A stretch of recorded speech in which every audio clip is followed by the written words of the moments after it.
Good morning ছাত্রছাত্রীরা। তোমাদের এর আগে আমি সেটের কয়েকটি ক্লাস নিয়েছি। তো এরপরে আমরা আজকে যে সেটের অংশটা নিয়ে আলোচনা করব সেটা হচ্ছে যে সেট বীজগাণিতিক সূত্রাবলী। অর্থাৎ এর আগে লাস্ট ক্লাস অবধি তোমাদের আলোচনা হয়েছিল সেটের সংজ্ঞা বা বিভিন্ন ধরনের সেট এবং সেটের ওপর এমনি সংখ্যার উপর যেমন যোগ বিয়োগ গুণ ভাগ আমরা প্রয়োগ করি, তেমনি কয়েকটি সেটের মধ্যে কী ধরনের বীজগাণিতিক প্রক্রিয়াগুলি ব্যবহার করি, যেমন ইউনিয়ন, ইন্টারসেকশন, কমপ্লিমেন্ট, এই সমস্ত প্রক্রিয়াগুলি কিভাবে কাজ করে সেটা নিয়ে আমরা আলোচনা করেছি। এছাড়া আমরা ভেন চিত্র সংক্রান্ত একটু ধারণা আমরা এখানে পেয়েছি আগের ক্লাসে। তো আজকের ক্লাসে আমরা যেটা আলোচনা করব, এই সমস্ত বীজগাণিতিক যে প্রক্রিয়াগুলি সেটের উপর ব্যবহার করা হয় তাদের ক্ষেত্রে কিছু ধর্মাবলী আছে। হ্যাঁ, কিছু প্রপার্টি মেনটেন করে তারা চলে বা সেই কাজগুলো হয়, বীজগাণিতিক প্রক্রিয়াগুলির কাজ।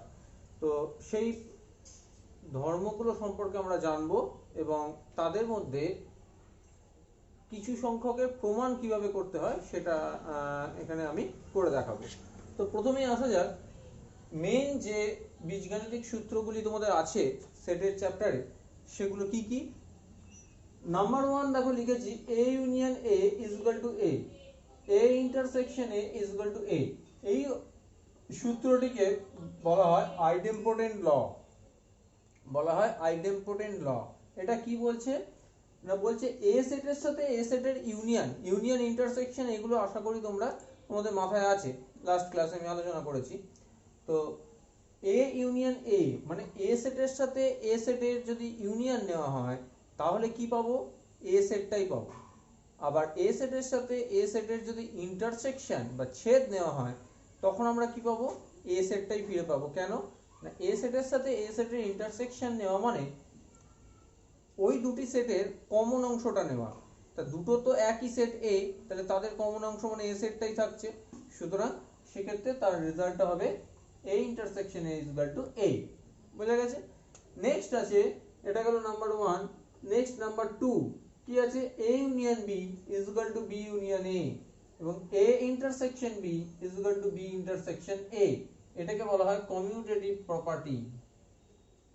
এটা তোমরা এমনি সংখ্যার ক্ষেত্রেও পেয়েছো কোনো কোনো ক্লাসে। যেমন মনে করো তোমরা জানো 2 এর সাথে 5 যোগ করলে যা হয় 5 এর সাথে 2 যোগ করলে তাই হয়, একই রেজাল্ট হয়।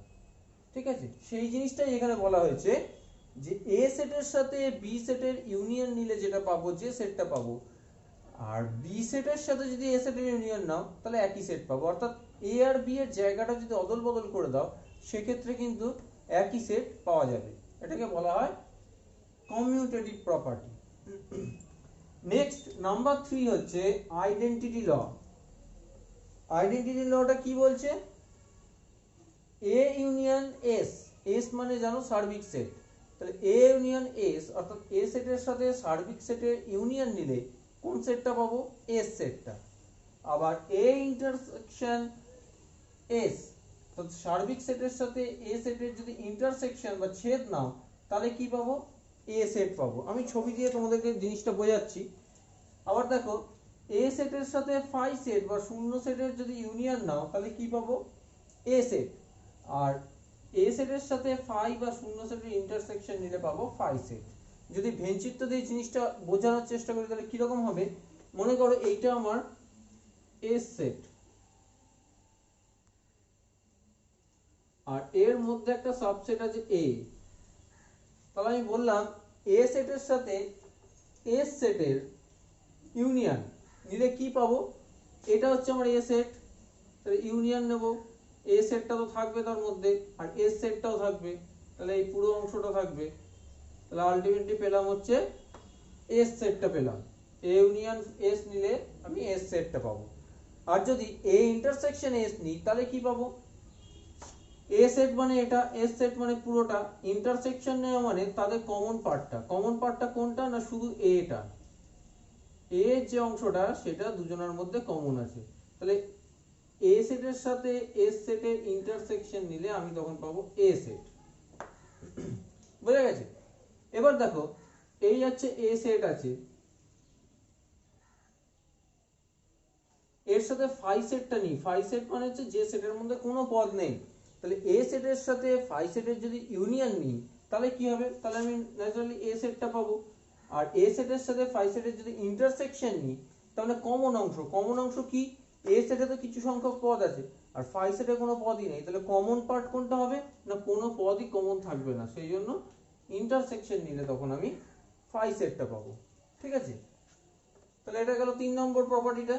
4 নম্বর প্রপার্টি কি আছে, A intersection A complement is equal to phi আর A union A complement is equal to S, এটাকে বলা হয় কমপ্লিমেন্ট ল। সেটা কিরকম দেখতে হয়, যদি ভেনচিত্র দিয়ে সেটাকে ব্যাখ্যা করা যায় তাহলে দেখো কি বলেছে, এ ইন্টারসেকশন এ কমপ্লিমেন্ট, তাহলে এইটা ধরো এ সেট, এর মধ্যে এটা আছে আমার A set, A intersection A complement মানে কোন সেটটা, এ সেট থেকে এ কে বাদ দিলে যেটা পড়ে থাকে সেটা হচ্ছে এ কমপ্লিমেন্ট সেট, তাহলে এইটা যদি এ হয় তাহলে এই অংশটা হচ্ছে এ কমপ্লিমেন্ট, তাহলে এদের ইন্টারসেকশন করলে কি হবে, এদের ইন্টারসেকশনে কোনো কমন পার্ট নেই, সেই জন্য ইন্টারসেকশন করলে পাবো ফাই সেট বা শূন্য সেট। আর যদি এ সেটের সাথে এ কমপ্লিমেন্টের ইউনিয়ন নিই তাহলে কি হবে, এ সেট মানে এই অংশটা আর এ কমপ্লিমেন্ট মানে এর বাইরের এই অংশটা, তাহলে দুটো মিলে হবে এস সেটটা। তার মানে এ সেটের সাথে এ সেটের কমপ্লিমেন্টের ইউনিয়ন নিলে আমরা সার্বিক সেট বা এস সেটটা পাবো। ঠিক আছে, নেক্সট হচ্ছে 5 নম্বর প্রপার্টি, যেটাকে বলা হচ্ছে অ্যাসোসিয়েটিভ ল বা সংযোগ সূত্র।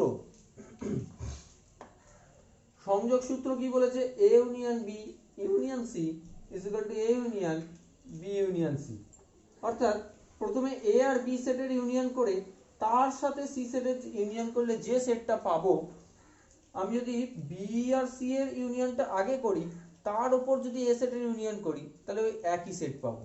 জিনিসটা অনেকটা এরকম যে 2 + 3 আগে ক্যালকুলেট করলাম, যেটা পেলাম তার সাথে 5 অ্যাড করলাম, করলে যেটা পাবো 3 + 5 আগে ক্যালকুলেট করে যেটা পাবো তার সাথে 2 ক্যালকুলেট করলে যেটা হবে একই ভ্যালু হবে। এইটাই সংখ্যা দিয়ে এটাকে বোঝাতে গেলে এই ধরনের জিনিস, 2 আর 3 যোগ করে তার সাথে 5 যোগ করলাম তাহলে 10 পাবো, আবার 5 আর 3 যোগ করে 8 পেলাম তার সাথে 2 যোগ করলাম তাহলেও 10 পাবো। ঠিক আছে, এটাই হচ্ছে অ্যাসোসিয়েটিভ ল বা সংযোগ সূত্র। নেক্সট হচ্ছে নাম্বার সি, ডিস্ট্রিবিউটিভ ল বা বন্টন সূত্র। বন্টন সূত্রটা কি রকম, এখানে দেখো দুটো অপারেশন আছে, ইউনিয়ন ইন্টারসেকশন একসাথে আছে, কি বলেছে, A union B intersection C is equal to A union B intersection A union C. অনেক কটা বন্টন সূত্র হয়, তার মধ্যে একটাকে আমি ব্যাখ্যা করি। দেখো সংখ্যা দিয়ে, এখানেও যদি সংখ্যা দিয়ে দেখাই, 2 গুণ 5 + 3 সমান, সেটাকে ভেঙে লিখলে আমি কত লিখতে পারি, 2 গুণ 5 ব্র্যাকেট প্লাস 2 গুণ 3 ব্র্যাকেট। দেখো 2 গুণ 5 + 3, তাহলে 5 আর 3 8 হয়, 8 কে 2 দিয়ে গুণ করলে 16 হয়, কিন্তু আমি বলছি যে এটাকে আমি ভেঙে নিলাম, 2 গুণ 5 প্লাস 2 গুণ 3, তাহলে কত হবে, 5 দুগুণে 10, 3 দুগুণে 6, 10 আর 6 যোগ করলে 16, অর্থাৎ গুণটা যেহেতু ব্র্যাকেটের এই সংখ্যাগুলোর সাথে কমন আছে তাই প্রতিটার সাথে গুণ চিহ্নটা আলাদা আলাদা করে সেপারেট করে নিলাম, ডিস্ট্রিবিউট করে নিলাম, গুণ চিহ্নটাকে বন্টন করে নিলাম, তাই এটা হচ্ছে বন্টন সূত্র। 2 × 5 + 3 = 2 × 5 + 2 × 3। একইভাবে A union B intersection C, তাহলে ইউনিয়নটাকে আমি বন্টন করে দিচ্ছি বা ডিস্ট্রিবিউট করে দিচ্ছি, তাহলে হয়ে গেল A union B intersection A union C. একইভাবে অন্যগুলো তোমরা বইতে ডিটেইলসটা পাবে, B intersection C union A, এটা জাস্ট অপোজিট, উল্টে দিয়েছি, তাহলে কত হলো, B union C A intersection C union A, এইভাবে 4 রকম ভাবে হতে পারে। নেক্সট যে সূত্রটা বা যে লটা আছে সেটা হচ্ছে ডি মর্গানস ল, এটাও খুব গুরুত্বপূর্ণ। ডি মর্গানস লটা হচ্ছে এ ইউনিয়ন বি এর কমপ্লিমেন্ট নিলে কি পাবো, A complement intersection B complement, A union B এর complement is equal to A complement intersection B complement, আর এ ইন্টারসেকশন বি এর complement is equal to A complement union B complement. ঠিক আছে, অর্থাৎ ভিতরে যদি ইউনিয়ন থাকে কমপ্লিমেন্ট নেওয়ার পরে বাইরে ওটা ইন্টারসেকশন হবে, ভেতরে যদি ইন্টারসেকশন অপারেশন থাকে তাহলে ওটা কমপ্লিমেন্ট নেওয়ার পরে ওটা হয়ে যাবে ইউনিয়ন অপারেশন। ঠিক আছে, তো এটা গেল ডি মর্গানস ল। তো এই হচ্ছে মোটামুটি সেট বীজগাণিতিকের কিছু সামগ্রিক কিছু সূত্রাবলী। এবার এই সূত্রগুলো থেকে কি আসে না, এই সূত্রগুলো প্রমাণ করতে দেয় অনেক সময়। দুভাবে প্রমাণ করা যায়, একটা হচ্ছে ভেন চিত্র এঁকে, আরেকটা হচ্ছে সেটের সংজ্ঞা প্রয়োগ করে আমরা প্রমাণ করতে পারি।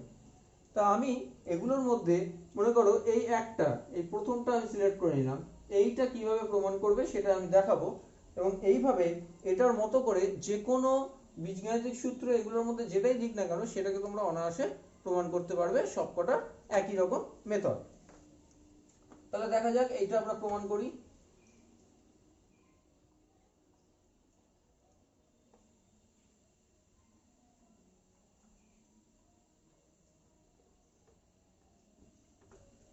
তাহলে দেখো আমরা এখানে যেটা প্রমাণ করব, A union B intersection C is equal to A union B intersection A union C। এইটা আমাদের প্রমাণ করতে হবে। কিভাবে করবে, দুটো সেট, এটা পুরোটা একটা সেট, এটা পুরোটা একটা সেট। সেট থিওরির প্রথম দিককার ক্লাসে আমি বলেছিলাম যে দুটো সেট সমান প্রমাণ করতে গেলে কি করতে হয় না, মনে করো x আর y দুটি সেট আছে, এরা সমান কখন হবে, যখন x সেট থেকে যে কোনো একটা এলিমেন্ট বা যে কোনো একটা পদ a যদি ধরে নাও, দিয়ে তোমাকে দেখাতে হবে এই পদটা y সেটে আছে, তখন তোমরা বলতে পারবে x is a subset of y। আবার এই y সেট থেকে যে কোনো একটা পদ b ধরে নাও, দিয়ে তোমাকে দেখাতে হবে এই b পদটা x সেটে আছে, তখন তোমরা লিখতে পারবে y সাবসেট অফ x। আর এই দুটো একসাথে মিলে হয়ে যাবে x is equal to y। আবার বলি, দুটি সেট x আর y সমান দেখাতে গেলে তোমাদের যেটা করতে হবে, প্রথম সেট থেকে একটা পদ ধরে নিতে হবে, যে দেখাতে হবে সেই পদটি দ্বিতীয় সেটে আছে, দিয়ে তোমরা বলতে পারবে x সাবসেট y। দ্বিতীয় সেট থেকে b বা c যে কোনো কিছু ধরে নাও একটা পদ, সেটা প্রথম সেটে আছে দেখাবে, দেখালে বলতে পারবে y সাবসেট অফ x। তাহলে এই দুটো তুলনা করে আমরা দুটো সেটকে সমান বলতে পারবো। তাহলে এই সূত্রটা প্রমাণ করতে গেলে তোমাদের যেটা করতে হবে, ধরি a b c হলো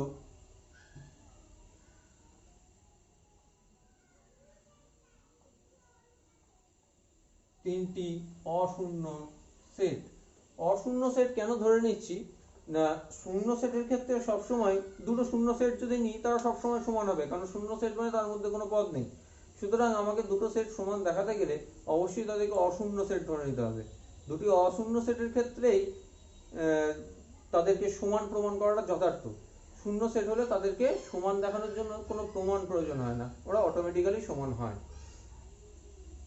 এবার তো এই তো ধরে নিলাম। এবার দেখো ধরি এবিসি হলো তিনটি অশূন্য সেট, যেহেতু এখানে তিনটে সেট ব্যবহার করা হয়েছে তাই ধরে নিয়েছি। এবার আমি বাঁ দিকের সেট থেকে একটা উপাদান নেব, কিরকম নেব, ধরি x হলো a union b intersection c এর যে কোনো একটি উপাদান, যে কোনো একটি উপাদান। এই লেখাগুলো কিন্তু প্রতিটা সূত্র প্রমাণের ক্ষেত্রে একই রকম ভাবেই হবে, যে কোনো একটি উপাদান। তাহলে x টা যদি এই পুরো সেটের একটা উপাদান হয়, তাহলে আমি কি লিখতে পারি, therefore x belongs to a union b intersection c। এর একটা উপাদান x হলে এটাকে অঙ্কের ভাষায় লেখা যায় x belongs to this। this implies, দেখো x টা কোথায় আছে, a union b intersection c তে আছে, তাহলে আমি লিখতে পারি this implies x belongs to a। দুটো সেটের ইউনিয়নে থাকা মানে দুটোতেই আছে অথবা যে কোনো একটাতে আছে। আমরা জানি x টা a ইউনিয়ন b তে থাকা মানে x টা হয় a তে আছে, না হলে b তে আছে, অথবা a b উভয়েই আছে। তাহলে আমি লিখতে পারি x belongs to a, or এই ভি এর মতো যে চিহ্নটা দিয়েছি এটার মানে হচ্ছে অথবা বা অর, ইউনিয়ন থাকা মানে সেখানে অথবাটা আসে, আর ইন্টারসেকশন থাকা মানে সেখানে এবং বা অ্যান্ড আসে। তাহলে x বিলংস টু এ অথবা x belongs to B intersection C, যেহেতু এদের ইন্টারসেকশনে ছিল, যেহেতু এদের ইউনিয়নে ছিল, তাই হয় এতে আছে অথবা এই অংশটাতে আছে। দিস ইমপ্লাইজ, এটাকে আমি আবার মানতে পারি x বিলংস টু এ অথবা বি ইন্টারসেকশন সি তে আছে মানে অথবা x belongs to B and x belongs to C. যেহেতু ইন্টারসেকশন বলা আছে, x টা বি ইন্টারসেকশন সি তে যদি থাকে তাহলে বি এবং সি দুটোতেই থাকবে, সেজন্য x বিলংস টু বি এবং x বিলংস টু সি। তার মানে কি দাঁড়ালো, x টা a তে আছে অথবা b এবং c দুটোতেই আছে। তাহলে আমি লিখতে পারি x belongs two a or x belongs to b and x belongs to a or x belongs to c। তো মানে হয় x টা a তে অথবা b তে আছে এবং x টা a অথবা c তে আছে, এটাই হবে। যদি এখানে হয় যে x টা a তে আছে তাহলে তো মিটে গেল, a তে থাকা মানে a অথবা b তে থাকা এবং x belongs to a or x belongs to c, মানে a তে থাকলে এই অংশটা ম্যাচ করে যাচ্ছে। আবার a তে যদি না থাকে তাহলে b তেও থাকতে পারে অথবা c তেও থাকতে পারে, ঠিক আছে। তাহলে এখান থেকে আমরা লিখতে পারি x belongs to a অথবা x belongs to b, তার মানে x belongs to a union b and x belongs to a union c, a অথবা c তে আছে ছিল। This implies x belongs to a union b intersection a union c। তাহলে যেখানে union ছিল সেখানে অর, যেখানে ইন্টারসেকশন ছিল সেখানে অ্যান্ড করে করে লাস্টে সে অ্যান্ড গুলো হয়ে যাবে আবার আমার ইন্টারসেকশন, অর গুলো হয়ে যাবে ইউনিয়ন। তাহলে দেখো কোথা থেকে শুরু করেছিলাম, এই সেটের একটা পদ x নিয়ে শুরু করেছিলাম, কোথায় এলাম x belongs to this, এটা কোন সেটটা, ডান দিকে যেটা আছে সেটা। তাহলে আমি কি লিখতে পারি, therefore a union b intersection c is a subset of a union b intersection a union c. This is number 1. ঠিক আছে, তাহলে এটা হচ্ছে আমার নাম্বার 1। এবার কি করব, এবার ডান দিকের যে সেটটা সেটার একটা উপাদান y ধরে নেব, দিয়ে একই ভাবে প্রমাণ করব। এটা তোমরা একটু দেখে নাও, আমি মুছে দিচ্ছি, ঠিক আছে। তাহলে এবার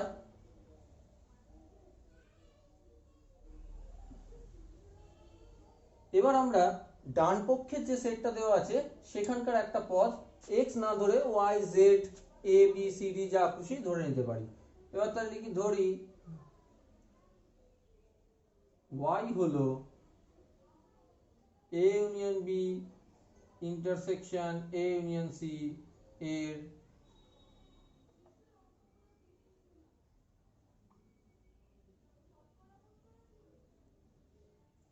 যে কোনো একটি উপাদান। তাহলে কি লিখতে পারি, অতএব therefore y belongs to a union b intersection a union c। তাই যদি হয় তাহলে কি লিখতে পারি, y belongs to a union b intersection মানে and y belongs to a union c। This implies y belongs to a union b আছে, তাহলে ওটাকে লিখতে পারি y belongs to a or বা অথবা y belongs to b and y belongs to a union c আছে, তাহলে এটা হবে y belongs to a অথবা y belongs to c। এবার দেখো দুটো থেকে কমন পার্ট কি আছে, আছে y belongs to a, এটা কমন নিয়ে নাও, কমন নিয়ে নিলে কি থাকবে, or y belongs to a or y belongs to b and y belongs to c. This implies y belongs to a or y belongs to b and c, তাহলে b intersection c, this implies মাঝখানে অথবা আছে, তাহলে হয়ে যাবে y belongs to a union b intersection c। তাহলে কি লিখতে পারি, শুরু করেছিলাম এই সেটটা নিয়ে a union b intersection a union c, এটা নিয়ে শুরু করেছিলাম। তাহলে এটা হয়ে যাবে কার subset, y union a union b intersection c। এটা হচ্ছে নাম্বার 2। তাহলে প্রথমে একটা নাম্বার 1 দিয়েছিলাম, এটা নাম্বার 2, এই দুটো তুলনা করে পাই এটা ইজ ইকুয়াল টু এটা বা এটা ইজ ইকুয়াল টু এটা, এই দুটো সেট সমান। তাহলে এইভাবে তোমাদেরকে প্রমাণ করতে হবে যদি সংজ্ঞা দিয়ে প্রমাণ করতে দেয়। আর যদি ভেন চিত্র দিয়ে প্রমাণ করতে বলে, তাহলে যদি এদের ভেন চিত্র অঙ্কন করে প্রমাণ করতে বলে, তাহলে সেটা আমি দেখাচ্ছি এবার কিভাবে করবে।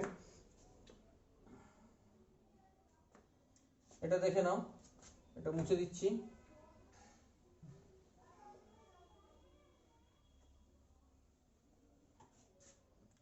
এবার যদি ভেন চিত্র ড্র করে প্রমাণ করতে বলে, প্রথমে এই সেটটার ভেন চিত্রটা আঁকি।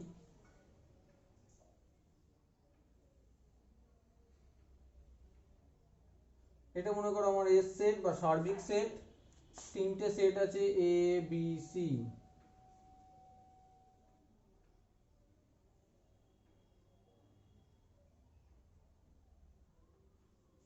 এই তিনটে সেট আছে।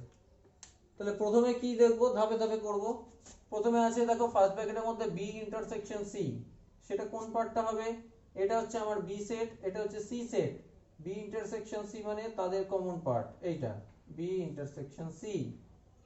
এর সাথে কার ইউনিয়ন আছে, এ সেটের ইউনিয়ন। তাহলে কোন অংশটা নেবো, এ সেটের অংশগুলো নেব।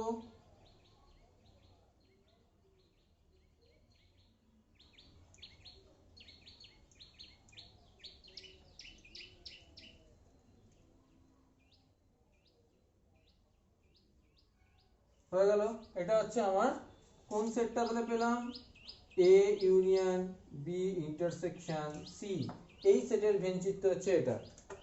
নেক্সট আমি কি করব, ডান দিকে যে সেটটা আছে তার ভেন চিত্রটা আঁকবো। তাহলে দেখো আবার আমি একটা সার্বিক সেট আঁকি আয়তক্ষেত্রের আকারে, এস, তার মধ্যে তিনটি সেট আঁকি এ বি সি।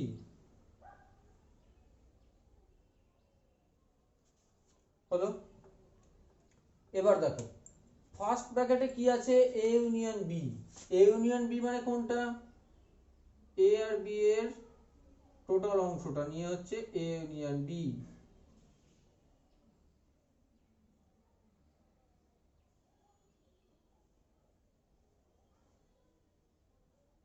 এটা হচ্ছে আমার এ ইউনিয়ন বি। আবার আছে কি দেখো এ ইউনিয়ন সি, মানে এ আর সি এদের এদের দুটো মিলে যে অংশটা। তাহলে এটাকে আমি অন্যরকম ভাবে সেট করি যাতে পার্থক্যটা বোঝা যায়।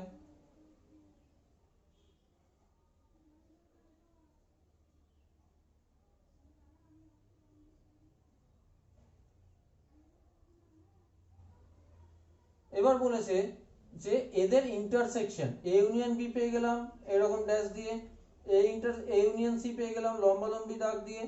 এদের common part, intersection common part মানে যেখানে দু রকম লাইন ছেদ করেছে, কোথায় কোথায় ছেদ করেছে সেই জায়গা ছাড়া বাকি জায়গাগুলো যদি মুছে দিই তাহলে কি দাঁড়াবে,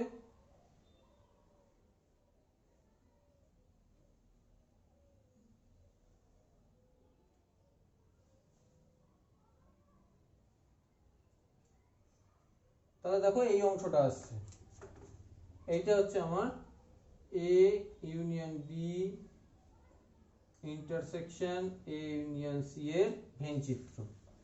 তাহলে দেখো দুটোই কিন্তু একই জায়গাকে চিহ্নিত করছে, একই জায়গাকে চিহ্নিত করছে, তার মানে এই দুটো সেট হচ্ছে পরস্পর সমান। এটা হচ্ছে ভেন চিত্র ড্র করে দেখানো যে হ্যাঁ এরা পরস্পর সমান, অর্থাৎ এই সূত্রটা সঠিক।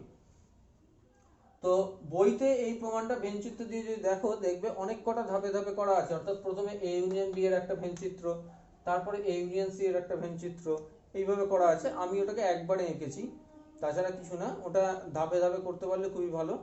ঠিক আছে, তো এই হচ্ছে ভেন চিত্র দিয়ে কিভাবে প্রমাণ করা যায়। তো এই দুটো প্রসেসে প্রমাণ করতে দিতে পারে, সেরকম যে কোনো সূত্র যদি বলে দেয় সেটাকে এইভাবে প্রমাণ করতে হবে। ডি মর্গানস লটাও প্রমাণ করতে দিতে পারে বা অন্য কোনো একটা সূত্র প্রমাণ করতে দিতে পারে, সেটা তোমরা নিজেরা একটু বইতে দেখবে বা একটু প্র্যাকটিস করে নেবে।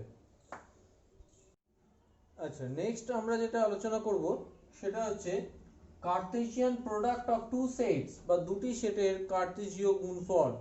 দুটি সেটের কার্টেসীয় গুণফল, এর আগে দুটি সংখ্যার গুণফল তোমরা পড়েছো, 5x2, 7x4 ইত্যাদি পড়েছো। তো এবার আমরা যেটা নতুন জিনিস দেখব সেটা হচ্ছে দুটি সেটের গুণ। সংখ্যার গুণ যেমন আমরা করেছি সেরকমই দুটি সেটের গুণ। দুটি সেটের গুণ কিরকম হয়, ধরো এ আর বি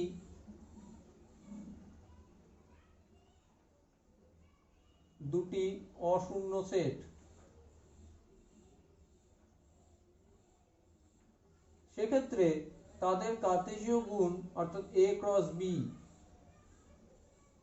এই দুটো সেটের কার্টেসীয় গুণফল বা কার্টেসিয়ান প্রোডাক্টকে আমরা a ক্রস b দিয়ে লিখব। সেটা নিজে একটা সেট, কিরকম সেট, তার পদগুলো কিরকম হবে বা ওই সেটের উপাদানগুলো কিরকম হবে, এগুলোকে বলে অর্ডারড পেয়ার। অর্ডারড পেয়ার বা ক্রমিত জোড়। কিরকম ক্রমিত জোড় বা কিরকম অর্ডারড pair, such that A belongs to capital A and B belongs to capital B। তার মানে A আর B দুটি সেটের কার্টেসীয় গুণফল হলে যে সেটটি পাবো A ক্রস B, তার পদগুলো কিরকম হবে, অর্ডারড পেয়ার বা ক্রমিত জোড় A, B এই আকারে হবে। কিরকম ভাবে, তার নির্দিষ্ট নিয়মটা কি হবে, যেখানে প্রথম পদ A সেটা হবে প্রথম সেটের উপাদান, দ্বিতীয় পদ B সেটা হবে দ্বিতীয় সেটের উপাদান। ঠিক আছে, তো একইভাবে B ক্রস A এটা কি হবে, B ক্রস A সমান হবে B, A such that B belongs to capital B and A belongs to capital A। অর্থাৎ B ক্রস A তে প্রথম পদগুলো যে অর্ডার পেয়ারগুলো থাকবে উপাদান হিসেবে, তার প্রথম পদগুলো হবে হচ্ছে B সেটের উপাদান আর দ্বিতীয় পদগুলো হবে A সেটের উপাদান। এবার এই যে দুটি সেটের কার্টেসীয় গুণফল এই সংক্রান্ত কিছু উপপাদ্য আছে, ছোট ছোট কিছু ফর্মুলা আছে বলতে পারো। সেগুলো কিরকম, ধরো A cross B intersection C, অর্থাৎ B ইন্টারসেকশন C এর সাথে A যে কার্টেসীয় গুণ বা ক্রস প্রোডাক্ট যদি নিই তাহলে কি পাবো না, A cross B intersection A cross C। আবার মনে করো A cross B union C যদি করি কি পাবো, A cross B union A cross C। আবার মনে করো A cross B minus C, B minus C সেটের সাথে A সেটের যদি ক্রস নিই, প্রোডাক্ট নিই, তাহলে কি পাবো, A cross B minus A cross C। আচ্ছা, এই হচ্ছে মোটামুটি হবে কার্টেসীয় গুণফলের কিছু বিশেষ নিয়ম, অর্থাৎ গুণফলের সাথে ইউনিয়ন বা ইন্টারসেকশনের কিরকম ভাবে সম্পর্ক সেটা মোটামুটি দেওয়া থাকবে। নেক্সট আমাদের যেটা আলোচ্য বিষয়, আর অল্প জিনিসই আলোচনা করব আজকের ক্লাসটাতে, সেটা হচ্ছে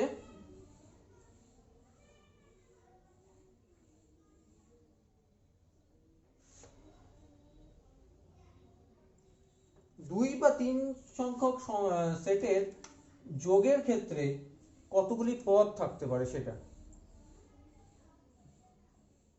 দুই বা ততোধিক সেটের যোগের উপাদান সংখ্যা, অর্থাৎ A ইউনিয়ন B এই সেটে কটা উপাদান থাকবে বা A union B union C এই সেটে কটা উপাদান থাকবে সেটা নির্ণয় করার একটা সূত্র আছে। যে তার জন্য আমাদের কি কি জানতে হবে, A সেটে কটা পদ আছে, B সেটে কটা পদ আছে সেগুলো জানতে হবে। তাহলে সেই সূত্রের প্রয়োগ করলে আমি পেয়ে যাবো A ইউনিয়ন B সেটে কটা পদ থাকবে বা A union B union C সেটে কটা পদ থাকবে। সূত্রটা কিরকম, n A union B, n A union B মানে এ ইউনিয়ন বি সেটে কটা পদ আছে সেটাকে এন এ ইউনিয়ন বি দিয়ে সূচিত করা হয়। ইজ ইকুয়াল টু কত হবে, n A plus n B minus n A intersection B. এটা হচ্ছে সূত্র, এ ইউনিয়ন বি সেটে কটা পদ থাকবে সেটা নির্ণয় করার সূত্র। সূত্রটাকে যদি আমি ভেনচিত্র দিয়ে একটু ব্যাখ্যা করি যে কেন এরকম ফর্মুলাটা আসে, দেখো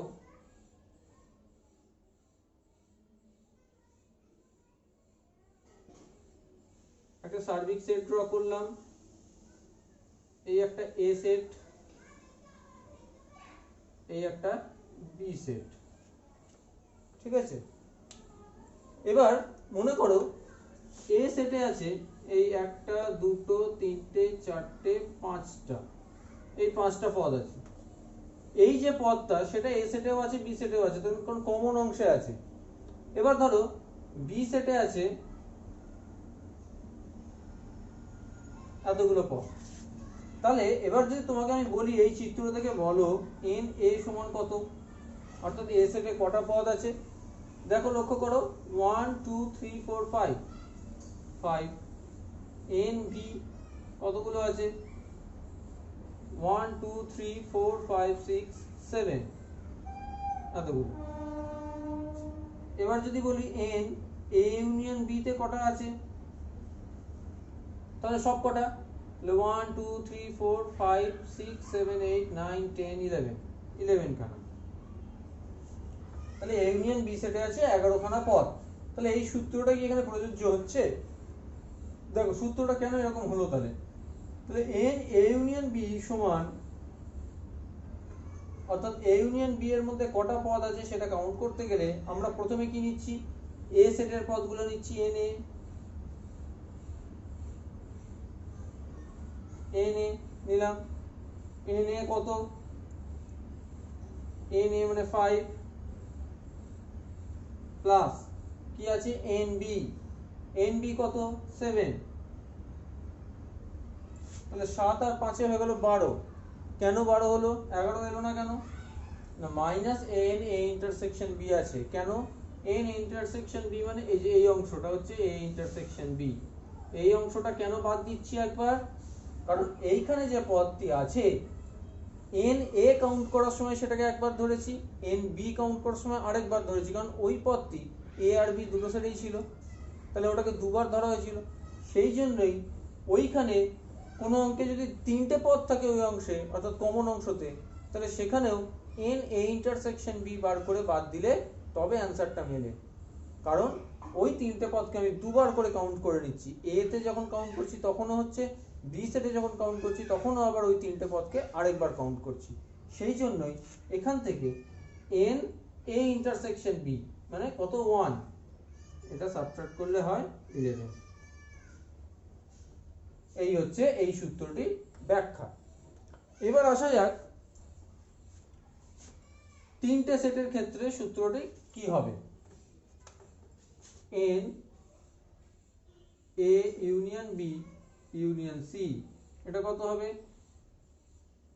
N A plus n B plus n C minus n A intersection B minus n B intersection C minus n C intersection A plus n A intersection B intersection C.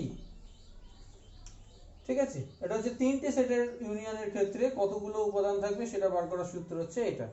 ওকে, তো এই হচ্ছে মোটামুটি আজকের টোটাল যে আলোচনা। এরপরে এই আলোচনার উপর বেস করে বা আগের ক্লাসগুলোতে যা যা আলোচনা হয়েছে তার উপর নির্ভর করে কিছু অঙ্ক তোমাদের নেক্সট ক্লাসে আমি করে দেবো বা করতে দিয়ে দেবো। ঠিক আছে, তাহলে এই অবধি তোমরা একটু দেখো, স্টাডি করো, তারপরে আমরা অঙ্ক নিয়ে আলোচনা করব যে বিভিন্ন কি কি ধরনের অঙ্ক সেট থেকে আসে এবং সেগুলি কিভাবে সলভ করতে হবে আমাদের। ঠিক আছে।